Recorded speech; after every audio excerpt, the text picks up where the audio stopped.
I can't take it anymore. I want to see mommy soon. My skinny 5-year-old granddaughter pleaded with me with empty eyes. She had been chained up inside the warehouse where I went to sort through my late daughter's belongings. I thought you were missing. And your mom has already passed away. I want to see my daughter too. I felt exactly the same way, and I couldn't stop crying. Hearing my granddaughter repeatedly say she wanted to see her mom, I made a decision.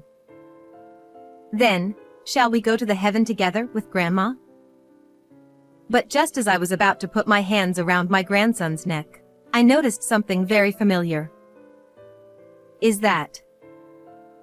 At that moment, I realized a certain truth, and I vowed to seek revenge. On my daughter's wedding day. I wish you all the happiness, I said joyfully to Alice.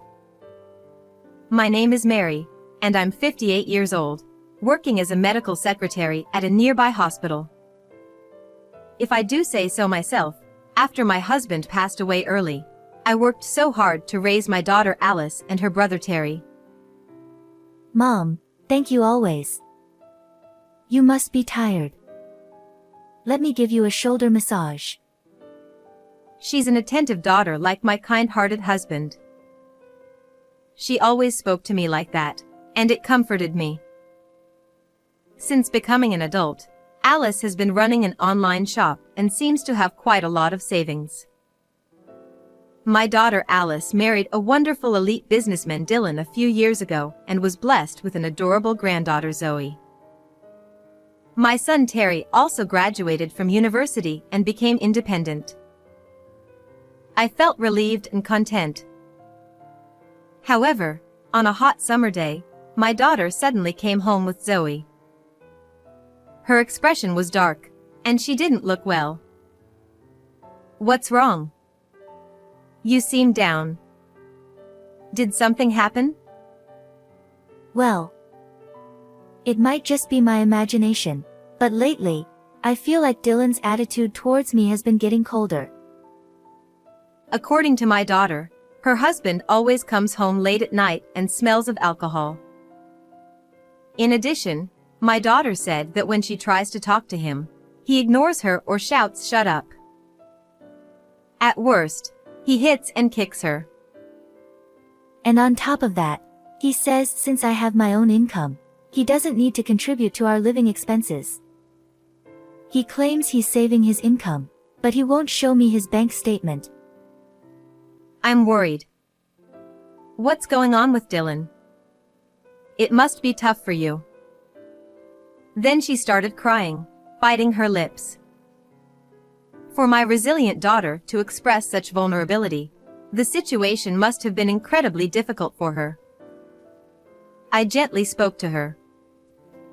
I understand. How about living apart for a while? If you ever want a divorce, you can always come back. However, my daughter didn't nod in agreement. Thank you. I'll wait and see a little more. Talking to you has made me feel a bit better. Really? Are you sure you're okay? I have Zoe, so I can't make a decision right away. She forced her face into a smile to reassure me, and continued speaking. Besides, Dylan is kind by nature. If I keep trying my best, maybe he'll be kind again. I'll do my best a little more. And so, my daughter left with my granddaughter, looking sad. If only I had listened more attentively that day, perhaps things wouldn't have turned out like that. Afterwards, I would come to deeply regret my actions. 1 month later. Suddenly, I received a call from Dylan saying that my daughter had passed away. No. That can't be true. How could I believe my own child's gone so suddenly?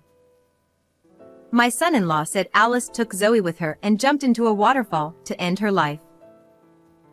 Moreover, there was a note left on the computer, almost like a farewell letter, saying, "I've lost confidence to keep living." I'm leaving with Zoe. Because of Alice, I lost my precious daughter. What are you going to do about it? Wait, what do you mean? I was bewildered by the shock of my daughter's death and Dylan's intense words.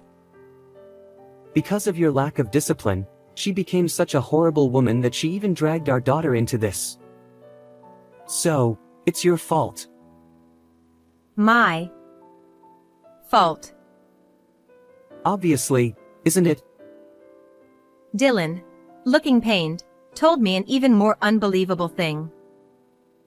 Apparently, Alice's body was found, but my granddaughter was nowhere to be found and missing. I don't care about that woman at all. I just want my daughter back. In the end, Dylan, thinking much of the public image, hastily arranged a private funeral and scattered Alice's ashes in the sea. What?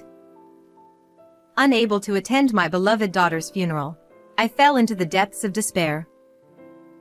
After that, I couldn't focus on anything, and I took a leave of absence from work. Whether I was asleep or awake, the images of my daughter and granddaughter kept coming to my mind very often, and I couldn't stop crying. It felt like there was an endless source of tears in the human body. 1 week later, I received a call from my son-in-law. I want to move on quickly, so I'll take care of sorting through Alice's belongings. I'm going to throw away everything that belonged to Alice. Please wait. I interrupted him with great effort. I couldn't see my daughter one last time, but please let me at least take care of sorting through her belongings. Dylan seemed reluctant to agree with my words, but I couldn't back down. Sorting through belongings in just 1 week is far too soon by any measure. Moreover, considering the concerns my daughter had previously shared with me, I couldn't fully trust Dylan. That's why I wanted to see for myself if there were any clues or evidence to understand the situation better. I couldn't sit still, so I went to my daughter's house the following evening. Since I couldn't reach Dylan, I waited at the front door, but he didn't return even late into the night. I reluctantly called him again, and he immediately exploded in anger. It's so rude of you to show up like this. I'm working late today, so just go home. Besides, I told you I'll take care of Alice's stuff. Don't ever come to my house again. I'm sorry for interrupting you. But Alice gave me a spare key just in case. So, is it not okay if I use it to get in? Huh? No way. Absolutely not. Unbelievable. You're such an audacious old hag. I'll sue you. I was shocked by his cold words, but Dylan didn't seem to care and continued yelling angrily before abruptly hanging up the phone. I didn't have the courage to enter the house without permission, so reluctantly, I started to leave. However, at that moment, I suddenly noticed a strange odor hitting my nose. It smelled like rotting garbage. What is this smell? I followed the scent to its source and found it coming from the warehouse in the backyard shed. I went to the back of the warehouse, having a bad hunch, and peered through a window. Then I saw something moving. It was dark, making it difficult to see clearly, but it looked almost like a living creature. What is that? I felt a shiver down my spine, but I knew I couldn't just leave it. I tried to open the warehouse door, but the old lock was broken, and something like a makeshift bar was preventing the door from opening from the inside. However, after I shaked the door vigorously a few times, I managed to get it open. And then, cautiously, I entered inside. There, to my utter shock, I found my missing granddaughter chained up. Zoe. I rushed over in a panic, and my granddaughter looked up at me with a puzzled expression. Grandma, Around my granddaughter, there were lunch boxes emitting a rotten smell and partially eaten bread scattered. Additionally, there was a bucket containing waste. This is awful. Poor thing. I was more shocked by the situation than relieved by Zoe being alive. And gently, I hugged my little granddaughter. But, she was thin and had vacant eyes. I can't take it anymore. I want to see Mommy soon. I couldn't stop crying when I heard that. Grandma, take me to Mommy. All right. Shall we go together? As I felt a strong sense of loss from losing my daughter, I placed my hand on my granddaughter's neck, thinking of going to heaven with my granddaughter. At that moment, I noticed a necklace around Zoe's neck. It was a necklace I had given my daughter as a protective charm, and hanging from the necklace was a key that shouldn't have been there. Where did you get this key from? I asked, recognizing the key, and my granddaughter explained to me. This is. After hearing what my granddaughter said, I felt a surge of anger that made my blood boil. So that's what happened. I'll never forgive this. I found a pair of pliers in the shed and managed to cut the chains. Then I took my granddaughter and headed to someplace. Then I resolved to seek revenge in place of my daughter. The next day, my son-in-law stormed into my home. His eyes were bloodshot, his brow furrowed, and his face was bright red, a truly terrifying visage. Hey! You took Zoe, didn't you? She's my daughter. Give her back. Oh. What are you talking about? I called you so many times last night and you didn't answer. You must be the one who took her. With his face turning even redder, my son-in-law continued shouting, seemingly unaware of his own contradictions in what he was saying. But Zoe is missing, isn't she? Then, my son-in-law faltered for a moment in his words and glared at me intensely. After letting her go through such horrible things, how dare you call yourself a father?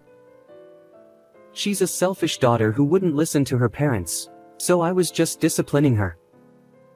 Besides, Alice took her own life because she was troubled by raising Zoe. Dylan listed out how difficult and uncontrollable his own child was. I've never heard such a thing before. Of course, if I told you, you'd just spoil Zoe. That's why I said she was missing. It's my right as a parent to do whatever I want with my child. It's none of your business, old hag. But chaining her up and locking her up like that goes beyond discipline. I'm going to press charges. Then, suddenly, my son-in-law smirked and said, "You have no evidence at all," and mocked me. Who's going to believe what that kid says? I have evidence. There should be medical records from the hospital. I showed him the pictures of Zoe from that time, which were saved on my phone. When did you? Give that to me, you old hag. Dylan lunged at me, trying to snatch my phone away. At that moment, someone came out of the next room and shouted, "Stop," and grabbed Dylan's arm to stop him. It was my son, Terry. Why are you here? Let go of me. Actually, I had told my son Terry about finding my granddaughter Zoe the day before, and he rushed over to help me. Held down by Terry, who had been trained in wrestling during his school days, Dylan looked pathetic. I know you took Alice's savings. I know you got violent when Alice found out about your affair and injured her. I'm sorry for the confusion. Here's the complete translation. How do you know all that? My son-in-law gave me a puzzled look. I heard it from Alice, my daughter. Ha! Is she alive? I told Dylan, who turned pale with surprise, about the circumstances when I met my daughter. As it turns out, the necklace my granddaughter was wearing had the key to my childhood home. Though it's now an empty house, I kept it as a memento. And at that moment, my granddaughter pleaded. Mom said this necklace is her child. Mom is hurt. Please help her. Upon hearing that, I found a ray of hope that my daughter might still be alive. I rescued my granddaughter and headed straight to my childhood home, which had become vacant, and I found Alice lying unconscious. Stay with me, Alice. I lifted her up. Mom. I heard her murmuring faintly. Mom. I missed you. Zoe also hugged her. I quickly called an ambulance, and my daughter was rushed to the hospital and she survived. According to the doctor, if we had been a little later, she might not have made it. Since Zoe was also in poor nutritional condition, she ended up being hospitalized along with her mother. Thus, I felt overwhelming joy from the bottom of my heart at my daughter's safe return, whom I had thought I might never see again. However, simultaneously, I felt my entire body burned with anger towards the person who had caused such suffering to my daughter and granddaughter. Afterwards, I heard the whole story from my daughter, who regained consciousness in the hospital, about how everything had happened. While cleaning, Alice found the evidence that Dylan had been cheating on her and used up her savings on his computer, and then she confronted him about it. She said that he flew into a rage and physically assaulted her, hitting and kicking her, which caused her injuries. In severe pain from being kicked in the stomach and feeling faint, Alice begged Dylan for help. However, he just laughed and walked away to the bedroom. She felt unsafe to stay at home any longer, so she decided to run away with Zoe, who helped her up. Although they managed to escape from the house, Alice realized that Dylan had taken her bankbook, wallet and phone. They stumbled along for about an hour, and arrived at my childhood home. And my granddaughter Zoe, trying to help her mother, went home to get Alice's phone and wallet while she was sleeping, and she was caught by her father there. Despite being chained up, Zoe refused to tell Alice's whereabouts no matter how many times she was asked. Alice and Zoe almost lost their lives. Well, Alice was pale and barely breathing. Even if they escaped, it was only a matter of time. Dylan said it lightly. Zoe wouldn't talk, and after that, there was no contact from anyone about her, so I just assumed she died somewhere out of sight. Thinking his wife was dead, Dylan wrote a suicide note on the computer, making it look like Alice had taken her own life.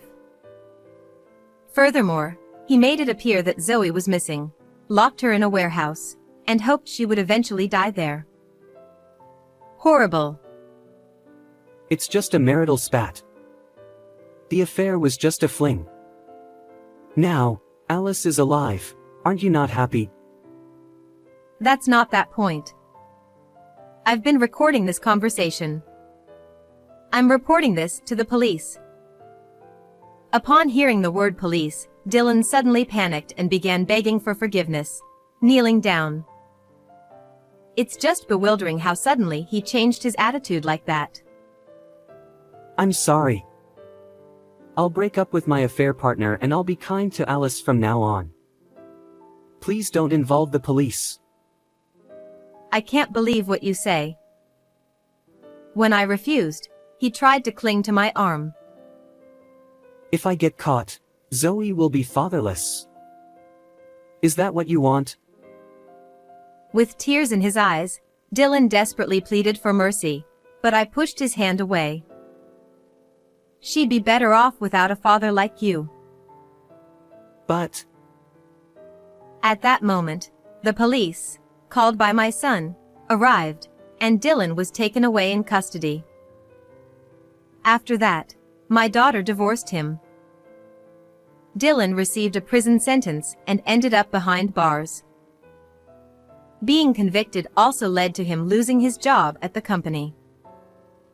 Alice demanded $100,000, which is the same amount of her savings from her single life and used up by Dylan.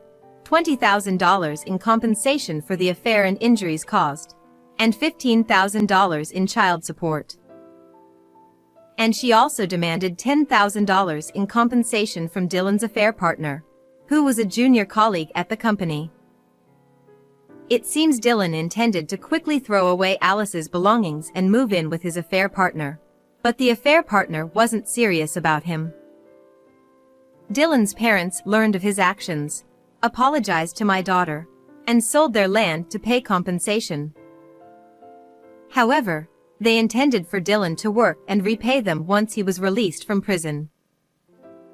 Dylan is likely to face a difficult time even after he gets out of prison.